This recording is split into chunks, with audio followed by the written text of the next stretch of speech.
Rev up your engine! Here's a 2020 Lexus NX 300 F Sport. No, SUVs today are such a competitive market. There's so many different ones out there. Now this is a Lexus. It's a very well-built SUV. And as you can see inside, it's one of Scotty's favorites because there it is, made in Japan. This particular one is the F Sport, and it's all-wheel drive. But there's one thing I want to warn anybody about buying all-wheel drive vehicles. You're going to get worse gas mileage, especially in an SUV. This thing was rated at 27 miles a gallon on the highway, but I recently took a trip from Houston to New Braunfels, and I drove the speed limit. Now, going out I-10, most of the time the speed limit is 75 miles an hour. I hit on the economy, and I was driving 75 miles an hour. Even though this thing's rated at 27 miles a gallon on the highway, I got 20 and a half in this thing. You got all-wheel drive and an SUV. They're still relatively unaerodynamic. They're somewhat high off the ground.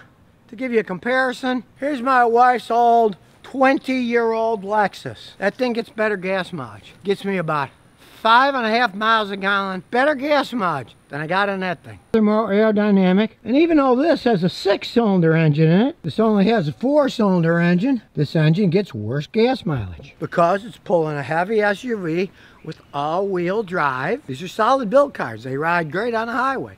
No arguing that. High up, weighs a lot, has all-wheel drive, there's more friction. It's not going to get phenomenal gas mileage. Now, this thing does have 234 horsepower, while the wife's old Lexus only has 210, but the Lexus is plenty quick enough. That's just the nature of the beast. You got a heavy vehicle, you got all-wheel drive, extra friction. Doesn't matter what size engine you put in it, it is not going to get phenomenal gas mileage. Now, it's got plenty of power. Give you an example. Speed limit when I was driving down I-10 back to Houston, 75 miles an hour most of the way. I was doing about 70, and there was a semi in front that was kind of wavering around. It wasn't a windy day. The guy was just a crappy driver, and I didn't know what the guy was doing, so I got as far away from him as I could, and I stepped on the gas to pass him. It had no problem passing, even though it was only in economy mode. I left it on the economy mode just to check the gas mileage the whole time to see what it would do. Once I passed that truck, I looked down, speedometer's doing 100 miles an hour.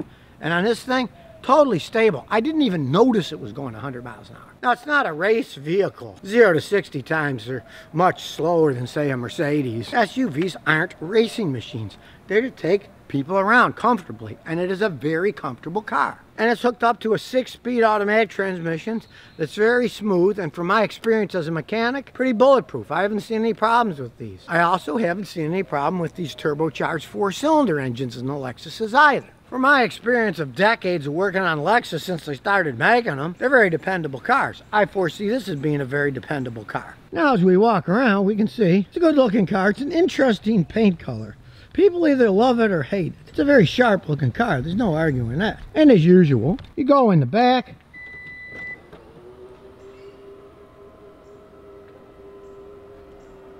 It's got a lot of space inside. Flip top so nobody can see what's inside. The seats flip down. And as usual in luxury cars, you got a first aid kit. You can have space down here. There's a lot of space you can put stuff in. And when you get in the back seat, nice seats, plenty of space. Nice AC in the back, so you're not going to be hot in the back seat. Got a nice armrest. Drink cups if you want. If you don't, you can just rest it there.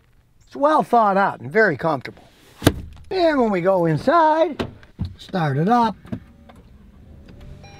In a Lexus, of course, it starts right up. It's got a good heads-up display here. And it does have that kind of crazy Lexus mouse pad here that makes everything move. It works fine once you figure out how it works, but it takes a while, believe me, to set up stuff. Once you get used to it, it's fine. I told you about the transmission. It's got an eco set, normal, sport. You can turn the traction control off if you want. And of course, it reads out here, so it tells you what's happening. It's on economy. We'll put it on sport.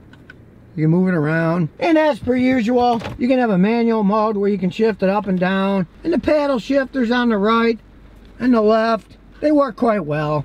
I tried them out. Got a little rain going on here today. And when I tried out that all-wheel drive coming back from San Antonio, it was pouring rain. But that all-wheel drive system, let me tell you, it was stable. It wasn't swerving. It held the road quite well. You're going to get worse gas mileage, but they really do handle an adverse weather better. It's not a speed burner, but I'm putting it in manual. There it is on 1. We're going to see how it takes off in the manual mode. It does have a turbo, so here we go. It's got some acceleration. It's not a dog. As you can see now, it's pouring rain, but you step on the gas, hey, there's no slipping. This thing handles in wet weather. There's no arguing that. Now, I used to see that the Acura SUVs handled a lot better than the Toyota and Lexus products. Not anymore. This thing handles quite well. Takes corners well.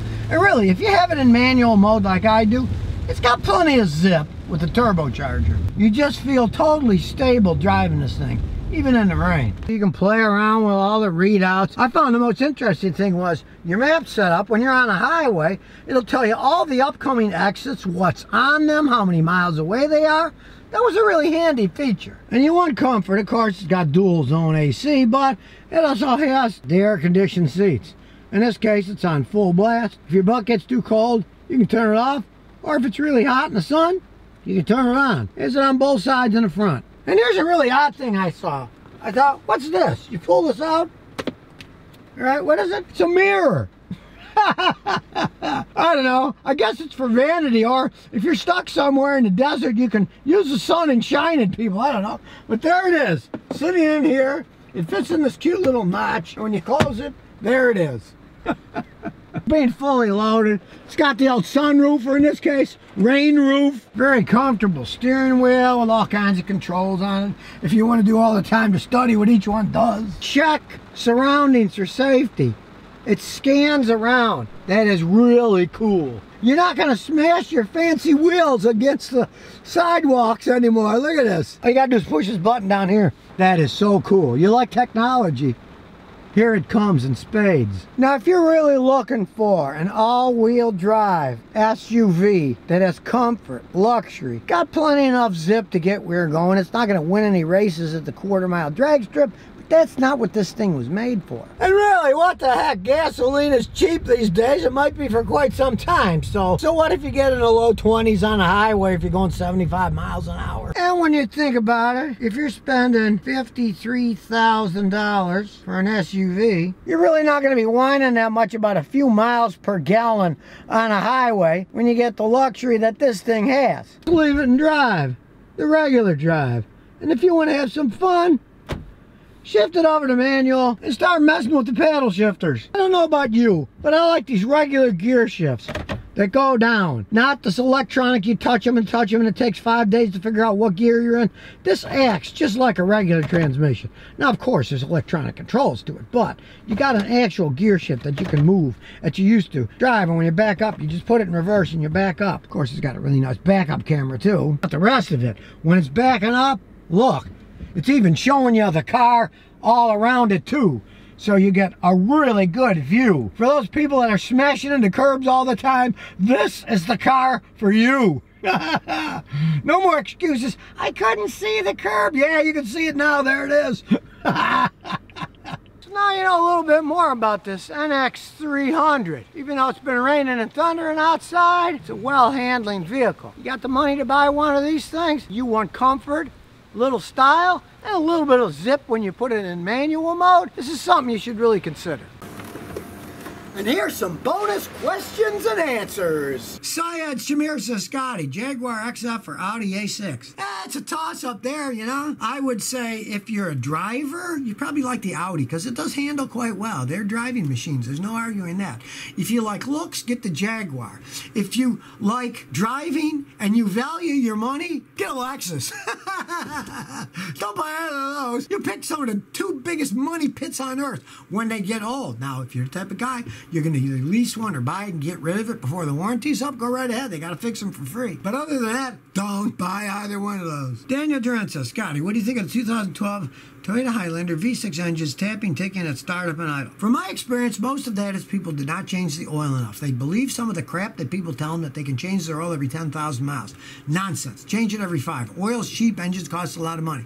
What I've seen on those in my own customers' cars is only a couple of them have that noise, and I got scores of people with them. And those are the people that don't change their oil enough. What happens is the valve train gets worn, and you hear the valve train noise as it starts and pumps up, and then it goes away after a while. It's not a general problem that they have. It's just that people don't change the oil enough. And the onus is on them. It's not the car's fault that you didn't maintain the thing. So if you never want to miss another one of my new car repair videos, remember to ring that bell.